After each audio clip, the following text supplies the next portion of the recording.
Y'all, Farmer Dre back at us on a beautiful day here on the farm. Today, I'm gonna talk to y'all about onions. Most of y'all know I am a fruity guy. We grow a lot of fruit here on the farm. But whenever we got done laying the plastic for the strawberries, we had a couple extra rows here of plastic that had the drip tape, everything ready to go. And I was like, you know what? Instead of having this plastic go to waste, why don't I plant a crop or potentially make a little bit of money on, or just for ourselves to have something to eat?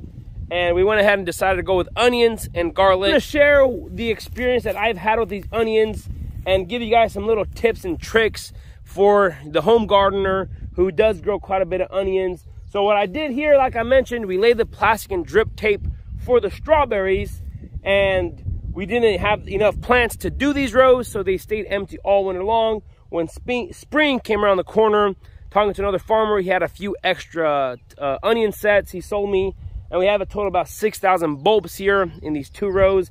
And all I did is I made sure they had plenty of water and fertilizer, because we had the same irrigation system connected to the strawberries. We were using the same thing for these onions and on the black plastic. And all I did is we planted them, and now we are getting ready to harvest them. That's all the input I've done. No other weeding process, nothing. There's no other effort put into these other than planting them and harvesting them. The only other input that we put into here is whenever I was fertilizing and irrigating the strawberries, the same header line was connected from the well. So we were watering 1 acre of strawberries at a time. So I went ahead and connected these 2 rows.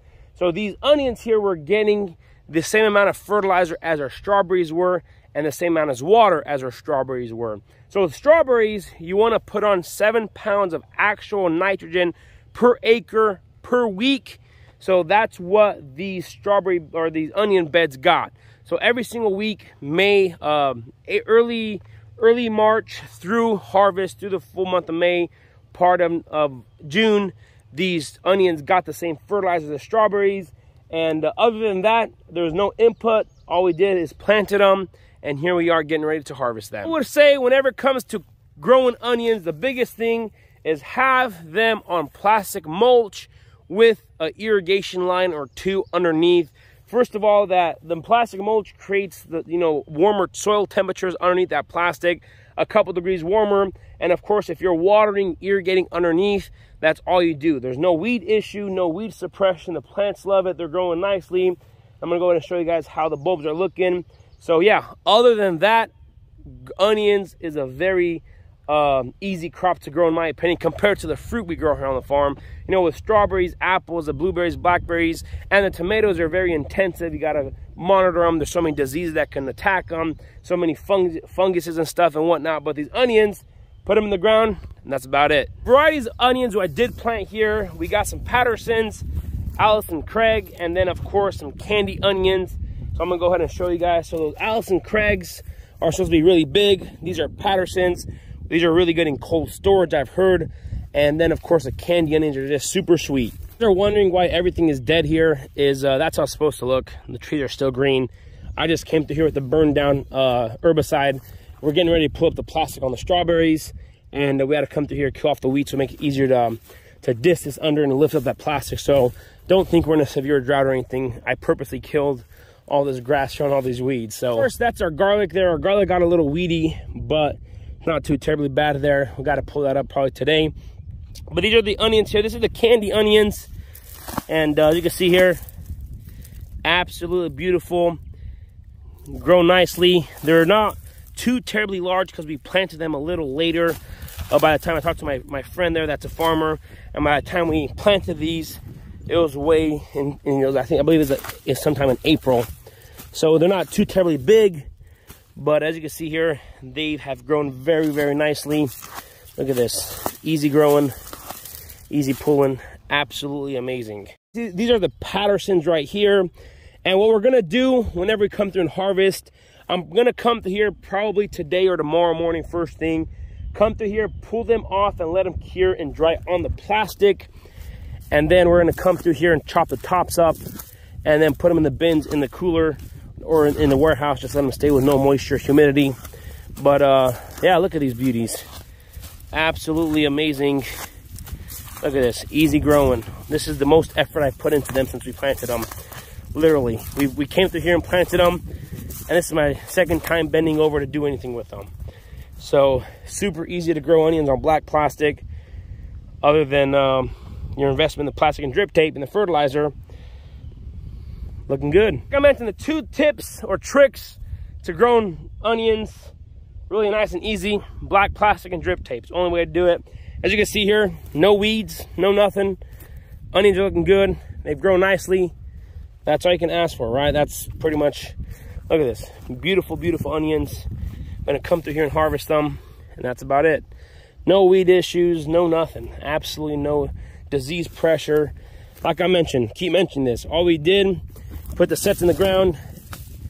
We're coming through and harvesting these. If you guys are interested in wanting to know what we've used to fertilize our strawberries with, primarily I use calcium nitrate, and then I did throw in a little bit of potassium nitrate in there, but mainly calcium nitrate. So that calcium nitrate really got these onions nice and growing like this. And like I mentioned, we put on 7 pounds of actual nitrogen per acre per week on strawberries. So this is what these onions got here. So to calculate how many bulbs we have here and how many linear feet we got on this 2 rows of onions, it's gonna take a second. I'm gonna try to calculate that for you guys here in a second. But yeah, I'm gonna try to get that going. So the math is fairly easy, just calculate it. So we're putting on a 50-pound bag of calcium nitrate per acre per week. A 15-pound bag of calcium nitrate has 15.5.00. That's the numbers on the bag. You take that number in decimal form, you multiply that by the how many pounds of fertilizers in the bag. So that's how you calculate your 7.5 pounds per acre. We have 22 rows here. You know, we got 20 rows of the strawberries plus the 2 rows of the onions. So when it comes down to it, we are putting on 1/3 of a pound of actual nitrogen per week on each individual row here. Or if you're just using the calcium nitrate, the stuff that you're going to buy, it's 2.2 pounds of calcium nitrate per row per week. And like I mentioned, there's about, so we got a total of 6,000 bulbs out here.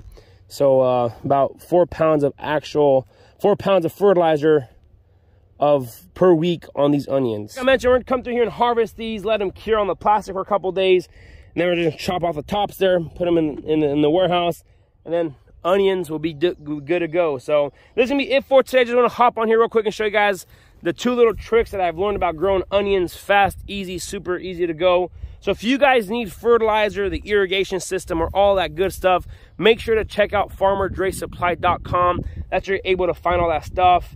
And same products that we use here on our farm. Make sure to check the link down in the description box below, or go to farmerdresupply.com, get all your gardening needs. So this is gonna be it for today. If you guys haven't already, go and hit that subscribe button, smash that like button if you guys enjoyed today's video. Don't forget, hit that notification icon so you guys can be notified whenever I do upload a video. I want to say thanks for watching up to this point. Y'all have a good day, and we will see you next time.